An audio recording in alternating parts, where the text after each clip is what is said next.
So what was your favorite story when you were a kid? I'm going to let you ponder that question for a couple minutes because it's such an out of left field question. You probably don't have an answer for it off the top of your head. I know I didn't have an answer for it when I was asked the question, and I was doing the asking. One issue is the vagueness of the terms that I'm using. Kid. When were you a kid? What's the age range? I've discovered the farther I get away from my youth, the more of my early life constitutes being a kid. So when you were a kid depends a lot on where you are in life. For me, I could make a case for being a kid into my 30s. So go ahead and define kid in any way that works best for you. Same thing with story. What's a story? What was the image that popped into your head when I used that word? Was it something your parents read to you at bedtime? Maybe the very first book you read all by yourself. Or maybe it was that young adult novel that got you through your angsty teenage years. Perhaps it was a spooky story told around a campfire.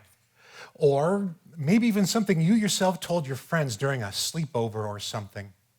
All of those things and more are stories. So go ahead and define story in any way that works best for you. Or you can go ahead and borrow my definitions since it's the one we're going to be using for this talk. And that is, a story is anything that is designed to make you feel something. A story is anything that is designed to make you feel something. Now, if you can't come up with a favorite story from when you were a kid, don't worry, neither could I, and it really doesn't matter. I just want to get you starting to think about stories. Some of the stories that I came up with were The Cat in the Hat Comes Back. It was my first evidence that a sequel could be better than the original. There was a novel by Andre Norton called Starman's Son that I probably read once a month during my junior high school years. My dad would sometimes talk about what life was like growing up in Pittsburgh during the Depression, and those stories were always filled with mischief and adventure. There was a joke that I tried and failed to tell my mom when I was 7 years old that became the centerpiece of a running gag between us that lasted for more than 30 years.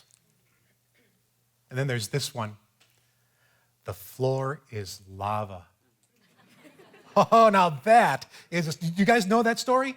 Somebody shouts, the floor is lava, and then you gotta get up on the recliner where you're watching TV, but your brother needs you over on the couch, so you have to kind of bounce off the coffee table to get over to the couch, and you almost lose your balance, but your brother catches you and pulls you up, but you're safe, and when he does that, he loses his balance, and he starts to fall over. No, you can't touch the floor because the floor is lava, and you're yelling, and he's yelling, and you're picking him up, and the table lamp gets knocked over, and your mom walks in, and the floor is no longer lava. Which is a good thing, because you're now standing on it in the corner. The floor was lava. Now, it never occurred to me that when my brother said the floor is lava, that I could have just said, okay, the floor is lava, and curled my feet underneath me and continued watching cartoons. Because that's not fun and exciting and daring and adventurous and bold and brave. And the floor is lava makes you feel all of those things. And it does it so well. It's a story with legs. It's been passed down from kid to kid for who knows how long. The floor was lava for me in 1969. The floor was lava for my children in 1999. The floor is lava for my grandson in 2019. And if the floor has ever been lava for you and your kids and grandkids, you may need to revise the upper end of that when were you a kid question. Stories make you feel. And that's important. Because your feelings inform your attitude, and your attitude informs your behavior, and your behavior informs your choices. What are some of the stories you use as an adult? Notice I didn't say what's your favorite story, because otherwise this would just devolve into a conversation about the Game of Thrones and nothing would get accomplished. Besides, that's not the kind of story I'm interested in. I'm interested into the everyday, day-to-day stories that you use to make sense of the world and order your life. What's the story with the front row? How come nobody ever sits in the front row? This is a sellout, and there's an open seat over here, which means somebody's leaning against the wall in the background as opposed to sitting in the front row. Why? Front row has so many advantages. There's nobody in front of you, so you see better. You're closer to the action, so you hear better. There's usually more leg room. Yet the front row is rarely one of the first rows to get filled, and it doesn't matter where. I've seen this in nightclubs, lecture halls, auditoriums, theaters, churches. Churches! How come nobody sits in the front row at a church? Welcome to church. Why are you here? Oh, I'd like to be closer to God. Okay, there's a seat in the front row. I don't want to be that close to God. My church actually removed the front row because no one was sitting in it, and guess what happened? Everybody moved back a row. I was kind of hoping they would continue doing that every week, removing row after row after row of seats until there was just one row left and the entire congregation would be pressed up against the back wall. Praise God from whom all blessings flow. What is the story you're telling yourself about the front row? Is the front row lava? I've asked a number of people why they don't sit in the front row, and I've gotten a number of stories back, and they all circle around the same general idea, that the front row is too close, that there's no barrier between you and the theater and the performer, so it makes you feel like you're part of the performance. That sound about right, front row people? How many of you are only sitting there because there was no place else to sit? How many of you didn't want to sit there because you were afraid that you would be engaged in the sort of one-to-one interaction that I'm doing right now? How many of you will not raise your hands no matter what I ask you? Sometimes the stories are true. On the other hand, I know very few preachers who do crowd work. And if there's such a thing as an insult violinist, I've yet to meet them. Stories make you feel. The feelings inform your attitudes, and your attitude informs your behavior. The front row makes you feel uncomfortable, so your attitude is, I'm not going to be part of the story, and your behavior is to discount the front row, and your choice is usually 4 or 5 rows back, preferably on the left, hopefully on the aisle, because you may have had one too many cups of coffee this morning. I am a front row sitter, by the way, for all the reasons I mentioned before. You can see better, hear better, more leg room. Plus, when I sit on the front row, I don't have to deal with people turning around in their seats to stare at me. Because that happens. Not all the time, but enough. And it's distracting and humiliating.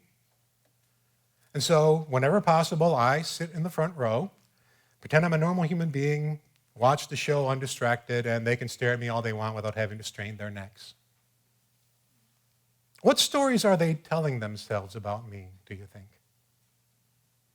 What are the stories that you hear and tell about transgender people? Here are some of the stories that I've heard. I'm mentally ill. I'm possessed by Satan.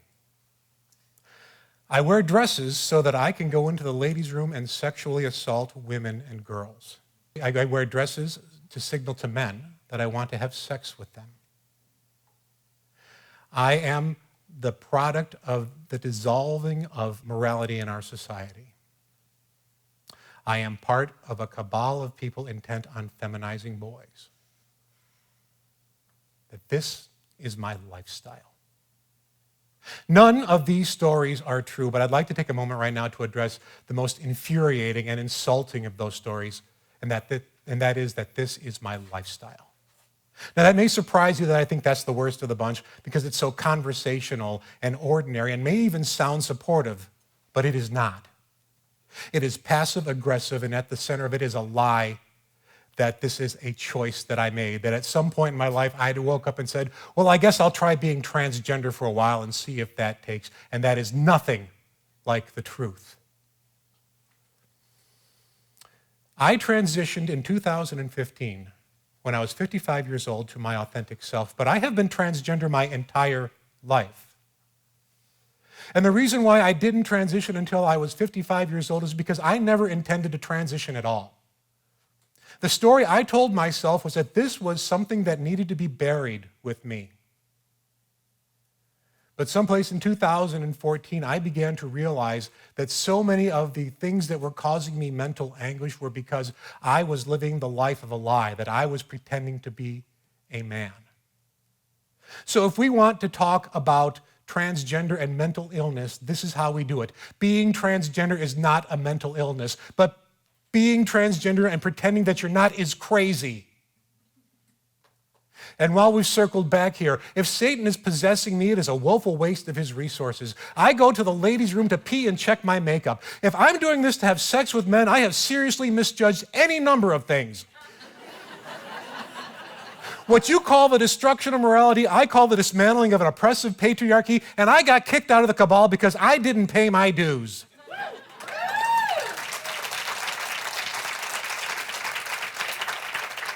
Okay, that last one is a lie. I paid my dues. Believe me, I have paid my dues. It's just that there isn't a cabal. I can't talk a lot about the work that people do with children who have questions about their gender, but I am so grateful that they're there. Because nobody is feminizing boys or masculinizing girls or pushing drugs or surgery on children. All they are doing is working with kids who have these questions to help them figure out for themselves the best possible life they can, being the best possible person that they can be. And I thank God that they're there, because to be 8 years old and transgender and have no one to talk to about this is hell. And I should know that. Because I was 8 when I figured out that I was transgender, only I wasn't transgender because there was no word like transgender when that happened. And there was no one that I could talk to. I loved my parents, but my father was distant and my mother was abusive, and I was threatened with mental health. If you don't straighten up and fly right, I swear to God, I'm going to get your head shrunk. They used to call psychiatrists head shrinkers back in the 60s.